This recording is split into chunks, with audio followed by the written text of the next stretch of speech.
Hi, everyone. I wanted to talk a little bit about this is my last video where I discussed the Mason City Council. I wanted to kind of update everybody on what has been happening since then. As you know, I kind of referred everybody to the Mason City Council meeting, and I asked if anybody had any comment or if you had anything that you felt you wanted to say.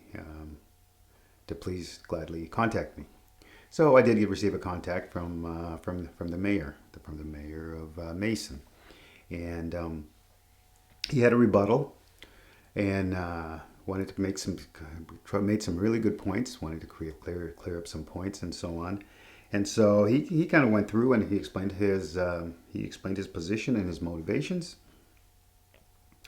He admitted to not really understanding the black experience.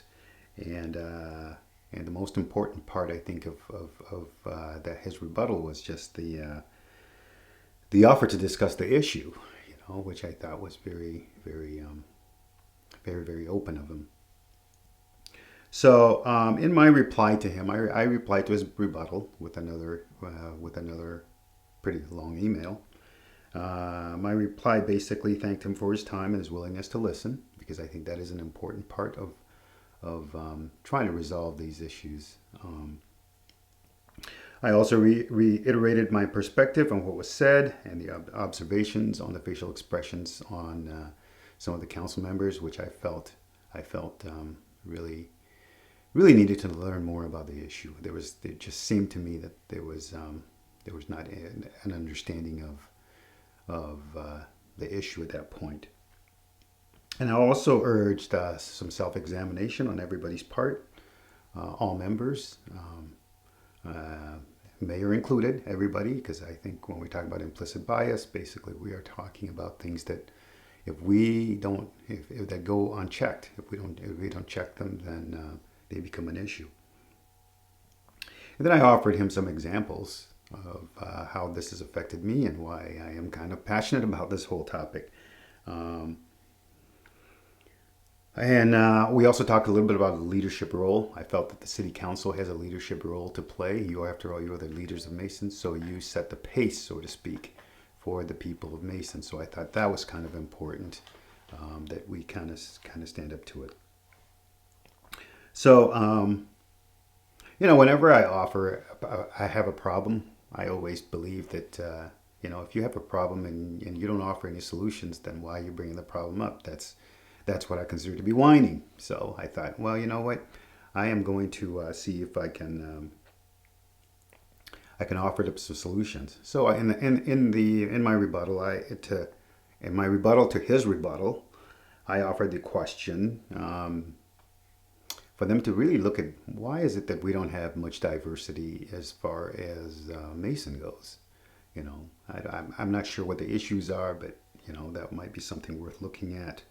And also talk about a little bit about the difference between overt racism versus implicit racism, all right, which is something that is often confused. So after I submitted my rebuttal, the mayor basically he called me. He actually called me on a Sunday afternoon, and we had a very nice discussion. I think some of it was a little heated, but I think I really appreciated his ability to listen and wanted to learn, and I think we came up with the whole thing that we all have to learn what is happening. So I sent a proposal to the city council, and in that proposal I kind of drew it all up. And here's a clip from the city council where the mayor actually read the statement. This is a proposal for the Mason City Council action based on commitment to diversity and inclusion from Paul Cotto, excuse me. So I'll just read his submission. The purpose of the proposal is to recommend tangible actions the Mason City Council can take to demonstrate their commitment to fostering diversity and inclusion for all Mason community members, including, but not limited to, residents, employees, business owners, and visitors. This in no way is a complete document, but rather is a framework from which to begin the process of healing. Diversity and inclusion, along with implicit bias, have become buzzwords as Americans grapple with how to address systemic racism across the United States. For many Black people, diversity and inclusion initiatives offers diversity and inclusion initiatives offers represent empty promises. These initiatives offer a chance to check a box and move on from a systemic issue. They are the thoughts and prayers reaction to racism. While it seems like the right thing to say or do, diversity and inclusion efforts often fail to address systemic issues, historic wrongs, and tangible ways communities can make amends and create meaningful, lasting change. For example, completing a single instance of implicit bias training does not fix the problem of implicit bias. Understanding the systemic factors that create these biases and implementing a plan that challenges the status quo and holds those in power accountable is more important than an isolated training event. The Council's commitment to diversity and inclusion reflects the need for both within the Mason community. How did this need arise? How long has it existed? Why is it important to address it now? A combination of systemic racism and a history of white supremacy have caused the need for improved diversity and inclusion culture. Currently, people of color may face police profiling, racism in places of work, worship, housing, or education, along with microaggressions, for example, being followed in a store, exposure to symbols of hate or terror like the Confederate flag, etc. While white supremacy can be seen throughout local history in actions like the lynching of Black people, systemic racism more often goes unnoticed because it is the default social setting for the majority group. In other words, Mason is 88% white. Systemic racism aids in the comfortability of that 88%, with little to no consideration to the remaining 12%, many of whom are people of color. These are not new problems, but the commitment to addressing them is new. It is important to hear and listen to voices from people of color when evaluating ways to demonstrate through action a verbalized commitment to diversity and inclusion. My recommendation is that the City of Mason provide reparations in an effort to confront our community's past. Reparations are defined as the making of amends for a wrong when is done by paying money to or otherwise helping those who have been wronged. Many people often think of the extension of monetary or property benefits, for example, reparations of 40 acres and a mule during the Reconstruction era, when they hear the term reparations. The reparations recommended in this proposal are not primarily based, but rather centered in helping those who have been wronged, with the goal of creating a community where people of all races, religions, and creeds are welcome. Reparations could take the form of any of the following. Under education, and in coordination and working together with the school board. The creation of a scholarship fund to benefit students of color who matriculate through the Mason School District. Support for zero tolerance policy for racism within the school district. No symbols with a history of racial terror like Nazi or Confederate symbols would be allowed. No tolerance for racial slurs or intimidation based on race.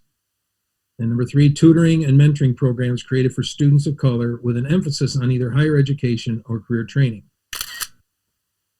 Second would be the acknowledgement of contributions furthering the diversity of the City of Mason.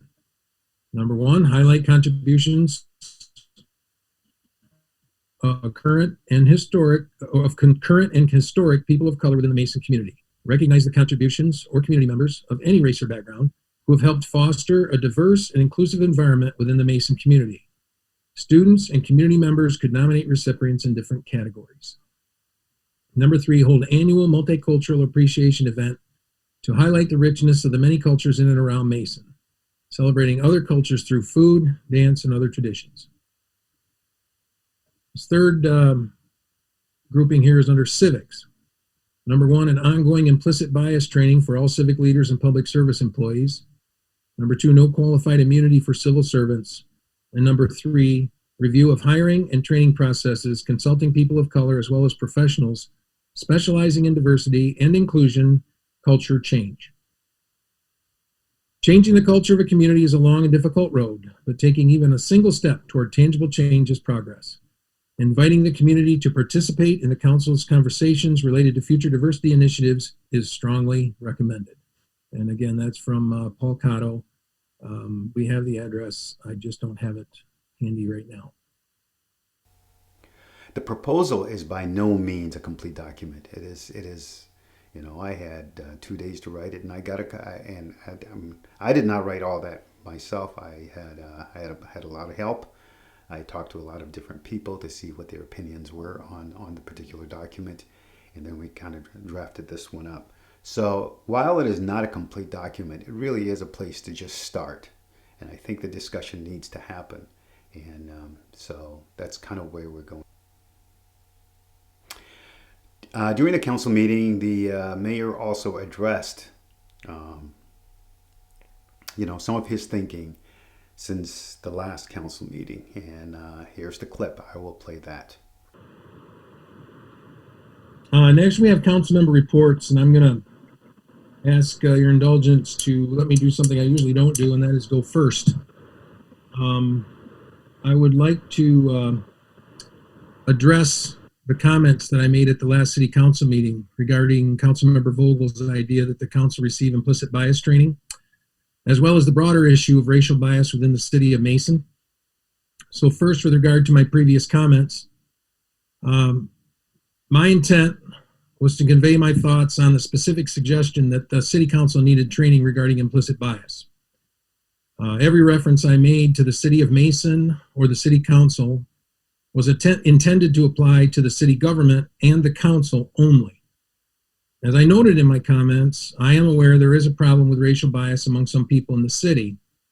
I simply have not seen or been made aware of any such problem existing with the council or with any council members. Now, I've been made aware that my comments were taken by some as insensitive or dismissive or naive. And although I believe such conclusions are the result of misinterpreting my comments, I fully accept that the primary responsibility for such a misinterpretation lies with me. I chose the words and the context. It's my responsibility to ensure that I'm communicating my thoughts clearly.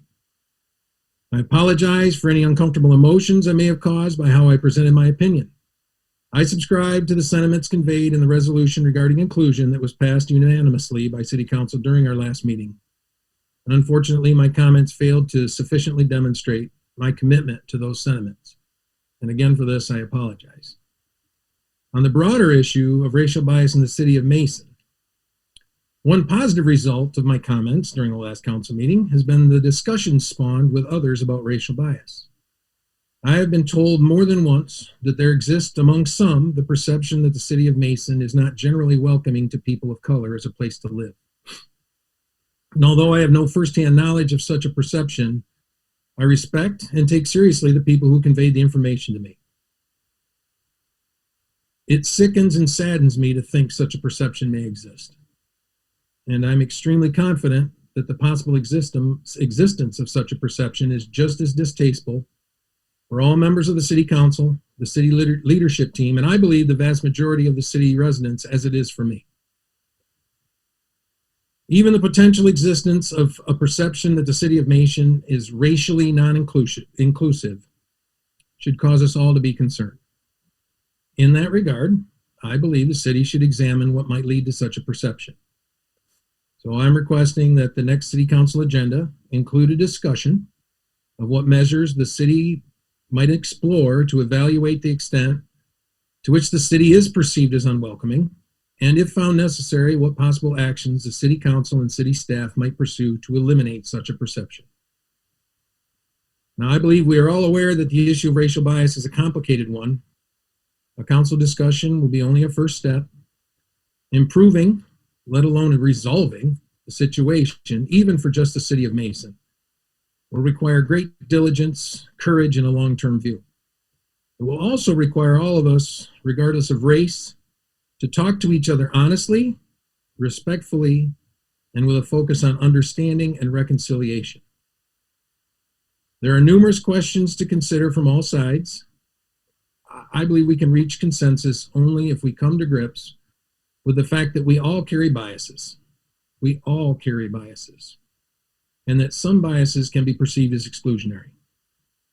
My recent conversations have shown me that if we address such exclusionary bias constructively and with an eye toward reaching a common understanding, there's nothing that can stop us. To that end, I ask all council members and all residents of the city of Mason to join me in addressing the issue of racial bias with a loving, humble heart and an open mind. And as part of our agenda item for the next meeting that I mentioned earlier, I would ask that the city manager review the letter from Mr. Cotto and evaluate his suggestions. And I don't expect a greatly in-depth review because there's a lot there and we don't have much time. But come back and be prepared to discuss the possibilities of what the council might do, if it's even relevant for the council to act in some of those areas in regard to that issue. And with that, I will ask you, are there any other council member reports? I think the mayor makes some very, very good points. They're really, this being a very sensitive issue and this being a rather uncomfortable issue, discussions need to happen. They really just do. All you have to do is look at Facebook and all the yelling and all the screaming that's going on, but there needs to be some sensible, I think people should be allowed to show their passion, but I think it has to be in a constructive way, and I think we're all in this together, and everybody wants what's best for them and their community. So I really applaud Mason for doing what they're doing. I see some other communities are doing it. We're talking about Grand Ledge. Grand Ledge have done some things also that I think are addressing some of the issues. So I think a lot of communities right now are grappling with this particular issue, and I think it is important that we do that. But in order to do that, there has to be, I think, a little less yelling. Remember, I'm not saying that there shouldn't be any passion. Okay, I'm a very passionate person, and I will get very passionate about the issue. But I think if we can just talk to each other, I think that's the first step, and really start to understand what the issues are and be very honest. You can have discussions, but sometimes I feel like there's not. Discussions are superficial to some extent, but I think that if you can have real discussions that delve into the issues that are facing the community, I think there's an answer. I think we can come out of this, and I know everybody wants to come out of this. I don't think there's anybody that is happy with what is happening today, or that wants it to stay that way. But to ignore it, it's not going to go away. It's just not. And so it's something that needs to be discussed. And so I really want to applaud the city council for taking the next step, so to speak, and really beginning to acknowledge the implicit biases that we all hold, as the mayor said. And so I am in the process. I am looking at myself too. I am not free from having biases and so on. So I think we really need to examine it, and we really need to look into the issue. And so I really want to say, I really appreciate Mason. This is one of the key reasons I've always appreciated Mason, is because they are people that are willing to listen and people that are willing to work. So it is going to be a tough road.